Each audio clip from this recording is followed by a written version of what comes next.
Next gen நேயர்களுக்கு என்னோட அன்பான வணக்கங்கள். இன்னைக்கு என் கூட ஸ்ரீ சுபம் டாக்டர் விஜயகுமார் அவர்கள் தான் இணைஞ்சிருக்காங்க. வணக்கம் சார். வணக்கம் மேடம். எப்படி சார் அருமையா இருக்கீங்க? இருக்கு. நல்லா இருக்கீங்களா? நல்லா இருக்கேன் சார். இந்த ஆடி மாசத்துல உங்களை சந்திக்கிறதுல எனக்கு ரொம்ப சந்தோஷமா இருக்கு. ஏன்னா நம்ம முன்னோர்கள் ஆகட்டும், இல்ல இப்போ இருக்கிற சின்ன சின்ன கடைகளை கூட எடுத்துக்கலாம். ஆடி வந்துருச்சுப்பா, ஆடி ஆற்றல் தரும் அப்படின்னு ஆடிக்குனே ஒரு புது மதிப்பு, ஆன்மீக மாதம் கூட சொல்லிக்கலாம். ஸோ இந்த ஆடி பத்தி சொல்லிடுங்க சார் நீங்க ஃபர்ஸ்ட். ஆடி மாதம்னா ஆஃபர் மாதம் மட்டும் இல்லை, ஆன்மீக மாதம், இறை வழிபாடு கிடைக்கின்ற மாதம். இந்த வருஷம் ரொம்ப ரொம்ப ஸ்பெஷல். ஃபஸ்ட்டு இந்த ஆடி மாதத்தில் ஆடி அமாவாசை வருது.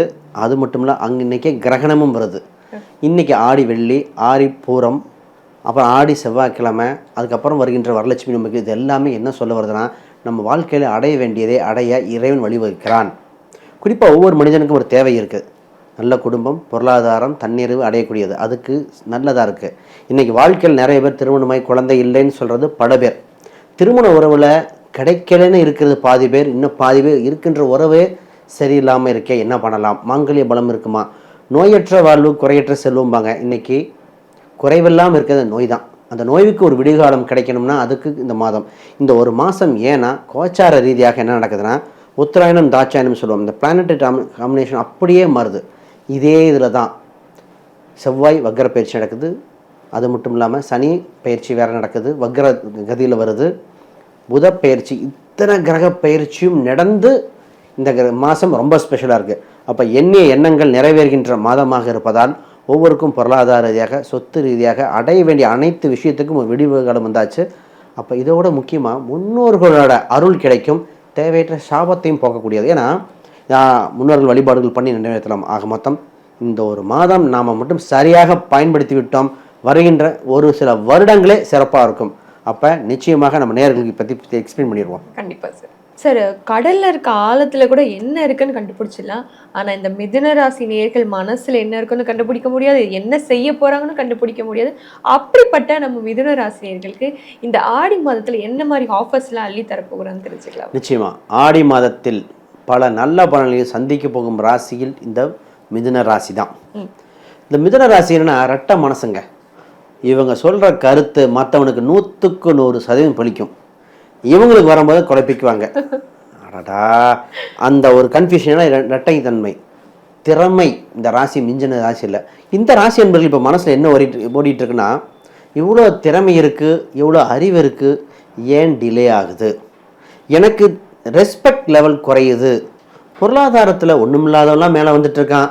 நான் அவ்வளோ உழைக்கிறேன், குடும்ப ரிலேஷன்ஷிப் எல்லாமே கரெக்டாக இருக்கும். ஆனால் பொருளாதார அடிப்படையில் என்ன தாழ்த்துறாங்களேங்கிற ஒரு சின்ன ஏக்கம் இருக்குது. ஃபஸ்ட்டு ஆடி ஆஃபர் என்ன தெரியுங்களா? இந்த அன்பர்களுக்கு இப்போ தான் ஒரு மிகப்பெரிய பணம் கையிருப்பு வரப்போகுது. திடீர் அதிர்ஷ்டமாக கையிருப்பு பணம். இந்த பணம் பார்த்திங்கன்னா ஒரு சில இடத்த சேல்ஸ் பண்ணேன், அது மூலம் வரும். திடீர் வேலை வாய்ப்பு கிடச்சி பணம் வரப்போகுது. இல்லை வெளிநாட்டில் வேலைக்கு போய் அதிலிருந்து ஒரு பணம் வரப்போகுது. ஆக மொத்தம் இல்லை பூர்வீக சொத்து ஒரு பணம் கையிருப்பு வரப்போகிறது. அப்போ நீங்க என்ன சொல்றீங்க? மிதுன ராசினியர்கள் பொதுவாகவே இந்த பணம் சார்ந்த விஷயங்கள்ல ரொம்ப முனைப்பா இருக்காங்க. அப்போ இந்த ஆடியில் அவங்களுக்கு பணம் டபுள் ஆகும்னு சொல்றீங்க? பணம் இரட்டிப்பாகும். அந்த வருகின்ற பணத்தை சரியாக பயன்படுத்தி போகிறார்கள். ஏன்னா இவங்க மனசுல பார்த்தீங்கன்னா ஒரு இடம் வாங்கணும், காப்படி நிலம் வந்தாலும் எனக்கு வீடு வேணுங்க அப்படிங்கிற வைராகி வைராகி இந்த நேரத்தில் வருகின்ற பணத்தை இடமாக வீடாக கன்வெர்ட் பண்ணுவாங்க. குறிப்பாக பெண்கள் இடம் வாங்கி ஆகணுங்கிறாங்க. ஆண்களாக இருக்கிறவங்க நிறைய பேர் வச்சா ஒரு வண்டி வாங்கணும், ஒரு ஸ்டேட்டஸ்க்காக வாங்கணும். நிறைய பேர் வீடு ஆல்ட்ரேஷன் ஒர்க். ஆக மொத்தம் இடம், வீடு, சொத்து, வண்டி வாங்கினதுக்குள்ள முனைப்பு எடுக்க வேண்டிய மாதம். நிறைய பேர் பராமரிப்பு செலவு, ஒரு சிலர்லாம் கட்ட முடியாது. இப்போ இந்த சொத்து வாங்கினீங்க டவுட் வைக்கும். சொத்துன்னு எந்த வாசல் வாங்கணும், எந்த தசை, அது இந்த ராசி அடிப்பில் மற்ற அம்சம் பார்க்கணும். இன்னொன்று புதுசாக பழசா. ஒரு சிலருக்கெலாம் கட்டின வீடை வாங்குங்கன்னு சொல்கிறோம். ஒரு சிலர் இன்னொரு கேள்வி வரும், சார் நான் எங்கள் ஊர்லேயே வாங்கட்டுமா, பூர்வீக ஊர் வாங்கட்டுமா, இல்லை மனைவி ஊரில் வாங்கட்டுமா, இல்லை என் பேரில் மட்டும் வாங்கட்டுமா, என் மனைவி பேர்.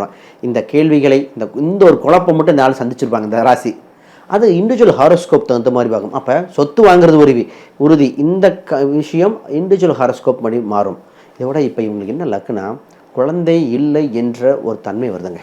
Okay sir. இப்போ நீங்கள் குழந்தை இல்லைன்னு சொன்னதுனால கேட்குறேன். இப்போ நம்ம ஐவிஎஃப் ட்ரீட்மெண்ட்லாம் பண்ணுவாங்களே, ஏன்னா சிலர் டைம் பார்த்து தொடருவாங்க, இந்த டைமில் தொடங்கினா சக்ஸஸ் ஆகும். ஸோ ஐவிஎஃப் பண்ணலாமா சார்? நிச்சயமாக நல்ல கேள்வி கேட்டிங்கன்னா, இந்த மாதத்தில் நல்லவன் செய்யாததை நல்ல நாள் நட்சத்திரம் செஞ்சுருவாங்க. இந்த ஆடி 18 பக்கத்தில் என்ன நடக்குதுன்னா, குழந்தை பிறப்புக்காக குடும்பஸ்தானத்தில் குருவோடு இந்த ராசி சேரும் பொழுது குழந்தை தடை விலக, அதற்கு ஒரு குழந்தை எப்போ வரும், அதுக்கு நம்ம டாக்டர் என்ன, ஒரு சிலருக்கு இந்த டாக்டர் பேர்லாம் சொல்லுவோம். அப்போ ஏன் எல்லாத்துக்கும் ஒரு டாக்டர் செட் ஆகுது? இப்போ இந்த குறிப்பிட்ட மாதத்தில் ஒரு இனிஷியலாக ஒரு டாக்டர் போய் பார்க்குறது, ஒரு சில கோயிலுக்கு சென்று வந்துட்டாங்கன்னா குழந்தை வேறு பண்ணுறது, ஒரு சிலருக்கு ட்ரீட்மெண்ட்டுக்கு நாள் குறித்து கொடுக்குறோம், இல்லை இன்னும் 2-3 மாதம் தள்ளி போகுது. ஆனால் இந்த மாதத்தில் நிச்சயமாக கோயில் குளத்துக்கு சென்று வந்தால் இருக்கும். குறிப்பாக இந்த ஐவிஎஃப் கிரகணத்துக்கும் ஒரு தொடர்பு உண்டு. இப்போ என்ன சொல்லுவோன்னா, பாம்பு முட்டையை சாப்பிடுதும் போம். கருங்கிறது பாம்பு முட்டை, அந்த முட்டையை ராகுக்கு டச் பண்ணும்போது என்ன ஆகுதுன்னா கரு நிற்க மாட்டேது. அப்போ இந்த கிரகணத்துக்கே முள்ளால் எடுக்கிற மாதிரி விஷயங்கள் பண்ணலாம். இப்போ குழந்தை பாக்கியம் உண்டு, நிச்சயமாக உண்டு. இந்த ராசி அன்பர்களுக்கு இன்னொரு மிகப்பெரிய யோகம் என்ன தெரியுங்களா? வேலையில் உயர்வு. இந்த ராசி எப்பவுமே சார் வேலை வேலை வேலைன்னு இருந்தோம், வெற்றி கொடி கட்டுற நேரம் வந்தாச்சு, வேலையில் புது ஆஃபர் வருது. அந்த வேலை நேரத்தில் என்ன பண்ணுங்கன்னா, இப்போ புது வேலையை ட்ரை பண்ணுங்கள், புதுசாக படிங்க. கவர்மெண்ட் எக்ஸாம் ப்ரிப்பரேஷன் நிறைய எக்ஸாம் இருக்குது. நிறைய பேருக்கு இந்த மாதம் சொன்னேன், இந்த டெட் எக்ஸாம் ஃபேக்கல்ட்டி இருக்கிறவங்களை எழுதுங்கன்னு நம்ம போன சேனலில் பேசணும். நிறைய பேர் கிளியர் பண்ணிட்டாங்க. அப்போ இந்த டைம் அடுத்த டிசம்பரில் இந்த ராசிக்கு இப்போ இருந்தே ப்ரிப்பேர் பண்ணுங்கள். இந்த ராசி அன்பர்கள் கவர்மெண்ட் சம்மந்தப்பட்ட exam, state government, central government, இது மாதிரி எக்ஸாம் ப்ரிப்பரேஷன் நல்லாயிருக்கு. இல்லை கவர்மெண்ட் இன்ட்ரெஸ்ட்டில் நிரந்தர வேலை, இல்லை வெளிநாட்டு வேலை, ஆக மொத்தம் கைப்பொருள் நிறைகிற காலகட்டம் வந்தாச்சுங்க. ஓகே சார், இவங்களுக்கு பணம் அதெல்லாம் சூப்பராக சொல்லிட்டீங்க. ஸோ என்னதான் இவங்க இருந்தாலுமே பண விஷயம் சக்ஸஸ் ஆனாலுமே ஃபேமிலியில் வந்து ஒரு ஃபுல் ஸ்டாப் மாதிரி தான் இருக்கும். கணவனாக இருக்கட்டும், மனைவியாக இருக்கட்டும், 2 பேருக்குள்ள ஒரு ஃப்ரெண்டாக கூட வீட்டில் இருப்பாங்க, ஆனால் ஹஸ்பண்ட் ஒய்ஃபாக இருக்க மாட்டாங்க. ஸோ அந்த ஆடி மாதம் எப்படி சார் அவங்க? நிச்சயமாக நல்ல கேள்வி கேட்டிங்கன்னா, சில மாதங்களாக இந்த கணவன் மனைவி ரிலேஷன்ஷிப்பில் தொட்டதுக்கெல்லாம் கோவம் வருது சார், டக்கு டக்குன்னு கோவம் வருது, எரிஞ்சு விழுகிறோம், என்னன்னே தெரியல. இது ஆண்களாக சொன்னால் என் மனைவி எப்படி இல்லை, பெண்களாக இருந்தால் என் கணவன் எப்படி இல்லை, அந்த ஒரு மிஸ் அண்டர்ஸ்டாண்டிங் வந்தது உண்மை. ஏன்னா 12ஆம் இடத்துல செவ்வாய் ஸ்தானம் வந்து இருக்கும்போது அந்த கோபம், அந்த தாம்பத்தியத்தில் கூட ஈகோ பார்க்குற மாதிரி இருந்தது. ஆனால் இப்போ தான் காலம் மாறுது. இப்போ நான் விட்டு கொடுத்து போவேன், கெட்டு போக மாட்டாங்கிற புரிய ஆரம்பிக்குது. இதில் ஒரு சிலர் சார் இல்லை சார் அடுத்த லைஃப் பார்க்குறோம், அடுத்த லைஃப் நிலைக்குமா அப்படின்னு கேட்டால் அதுக்குண்டான வழிவகைகள் பார்ப்போம். அப்போ நிறைய பேர்த்துக்கு சேர வாய்ப்புண்டு, ஒரு சிலர் வாய்ப்பில் மாறுங்கன்னு சொல்கிறது. இப்போ இந்த பாயிண்ட்டை பார்த்தா இப்போ இது ஓகே, அடுத்த திருமணம் இருக்கா இல்லையா அப்படின்னு நிறைய பேர் சார் 7ஆம் அதிபதி 2 குடும்பஸ்தானத்தில் சுப கொடுக்குற சூரியனோட சேர்ந்தாச்சு, சுப தகவல்கள் வருகிறது. அப்போ திருமண ரீதியாக முக்கியமான வாய்ப்புகள் வருது.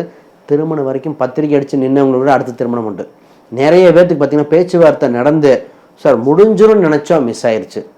அந்த அவங்களுக்கு நடக்கக்கூடிய காலகட்டம். சார் அப்படியே காதலையும் சொல்லிடுங்க சார். நிச்சயமா இந்த ராசி அன்பர்களுக்கு காதல் மலர்கின்ற ராசி.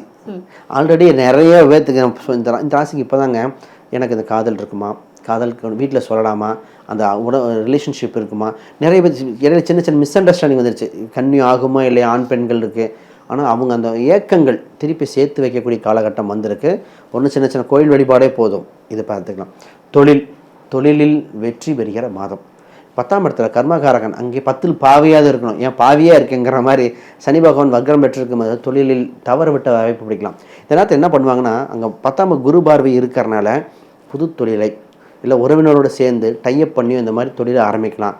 மிகப்பெரிய லெவலில் ரெப்பிடேஷன் பண்ணுறது நிறைய தொழில். ஃபஸ்ட்டு இந்த ராசி ஒன்று தெரிஞ்சுக்கணும், இவங்க தொழில் செய்யும் இடத்தில் வெளிச்சம் இல்லாமல் வியாபாரம் நடக்காது. நிறைய கடை பார்த்திங்கன்னா இருட்டில் பார்க்குற மாதிரி இருப்பாங்க. இவங்க இருக்கிற இடத்துல வெளிச்சம் இருக்கணும்.